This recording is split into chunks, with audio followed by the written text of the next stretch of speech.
Welcome to the TopRank Marketing Digital Marketing News Roundup. I'm Tiffany Allen. And I am Joshua Knight. And if you search me on Google, you will get my LinkedIn, my Facebook, and I think my Twitter. Maybe. If you search me on Bing, you will get a bar called the Joshua Tree that has a ladies' night, and they spell it N-I-T-E. Just kidding, Bing. We kid Bing because we love Bing.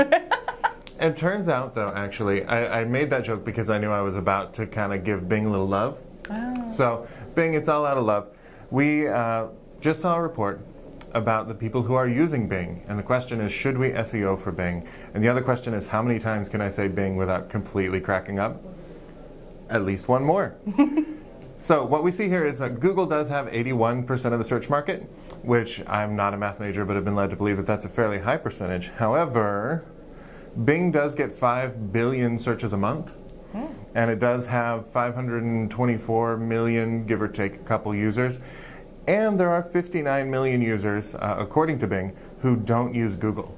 Huh. So there's a decent sized state worth of people who you're not going to get on Google. So Bing also claims that the people who use Bing have 20% higher buying power. So there are some people on Bing. They are spending money. The other thing, though, that I thought makes Bing something that we should be thinking about is that it's the default search for Siri. So if we're talking about voice search, and you know we are, that if you're talking to your robots, if you're talking to Siri, she's going to lead you to Bing. So I think it's high time that we started thinking of Bing a little bit more, and Bing, Bing, Bing.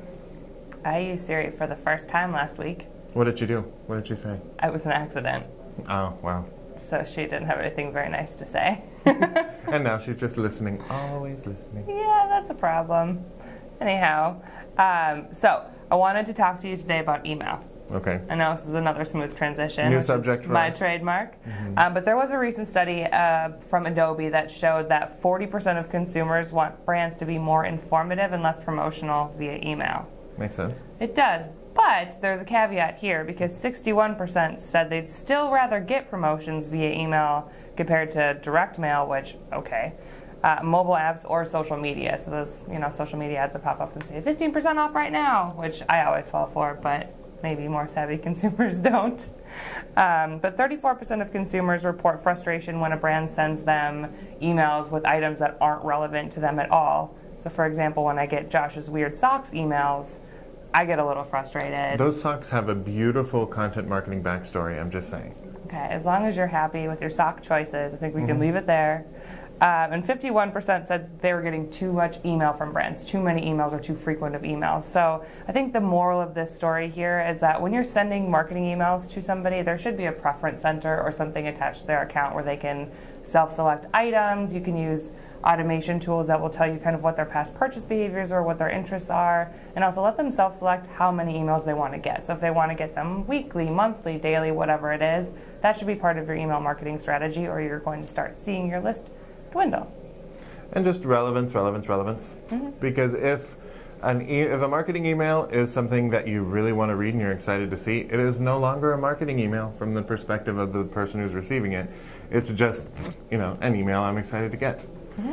So, and from our perspective, it's still a marketing email, so everybody wins. Yes. Everybody wins. You know who everybody doesn't win with? Uh-oh. Millennials. It's time for a rant. Millennials who kill everything. We've already seen what they're killing the restaurant industry, the coffin industry, I think, by not dying soon enough. All kinds of industries are being killed. But the latest casualty of the millennial reign of terror is apps with uncool design. ComScore actually did a survey of 1,003 people. I'm glad they got the extra 3. I'm sure that they had really good opinions. But they found that 21% of millennials had removed an app in the last year solely for the reason that they did not like its design. Versus old and irrelevant people like me, got only 2% of us removed an app for its design choices because we like to judge apps by what they are on the inside. Yeah. It's fair. So I thought that was an interesting thing, that millennials, it says, are kind of, they're so viewing this phone as kind of an extension of their personal space that they don't want to let something onto it that doesn't match their aesthetic. And I think that kind of makes sense. Also in this poll, though, there were some things that were a little less, aesthetic, maybe a little off over here, and more concrete.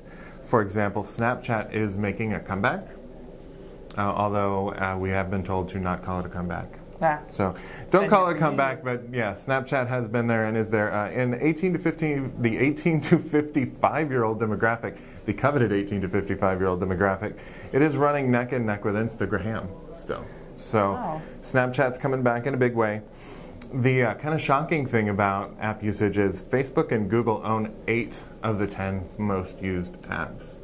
And the only 2 that are not owned by the duopoly of Facebook and Google is Snapchat and Pandora. So Snapchat, hanging in there. Hold on, Tiger. We still want you in there. The top 3 apps were Amazon, Google Search, and Facebook. So, and Amazon is powered by Bing. There you go. So there you go. It all comes full circle. Oh, but interesting though, by the way, the mobile web traffic on cell phones is still 2 times the number of traffic that you get through apps. So people are still using mobile web more than they're using apps, but that is dropping steadily. So it was 3 times the app traffic last year, and now it's 2 times. And we all know what happens when those lines keep going like that. We got to figure out how to get into apps. Absolutely. I know there's a lot of sites too where you Google on your phone and then they're like, oh, use our app instead, and then you can't do anything. And that's frustrating. That's how I don't use their website anymore. That's how they tell me, you don't need our service. Yeah, because you download the app and it's all ugly and you're like, oh, my mom's going to be so disappointed in me with all these ugly apps on my phone. It's really hard. Yeah, it's not lit, fam. Not lit. So speaking of Facebook and awesome things that Josh says, according to new research from BuzzSumo, Facebook engagement for brands and publishers fell by 20% in 2017.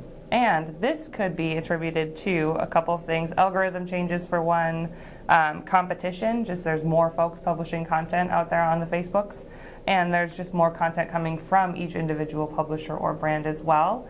But they analyzed 880 million Facebook posts, which that's a lot. Good job. Proud of you. But the average engagements fell from 340 engagements to 264 in the first 6 months of this year alone. Thanks. Things are going down a little bit there, and of course that could be attributed to the reasons that I listed earlier, but we are still seeing the most engagement for image posts and link posts. So what we can learn from this is pay attention to what posts are getting the most engagement, replicate that out through the rest of your social media strategy, and don't be afraid to add a little bit of paid behind those organic posts when they're important.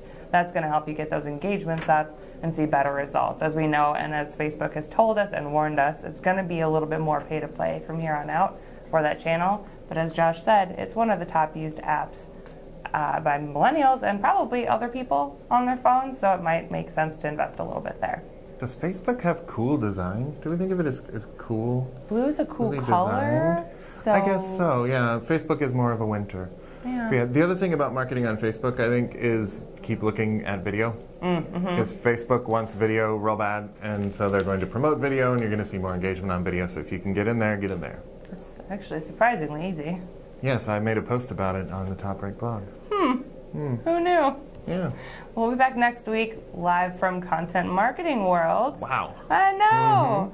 So you can find us here, same place, same time. Otherwise, you can check out more news on the TopRank blog or follow TopRank on Twitter at TopRank. And you can find me on Twitter at Nitewrites. That's NITEWRITES. Otherwise, we'll see you later. Thanks for tuning in. Bye.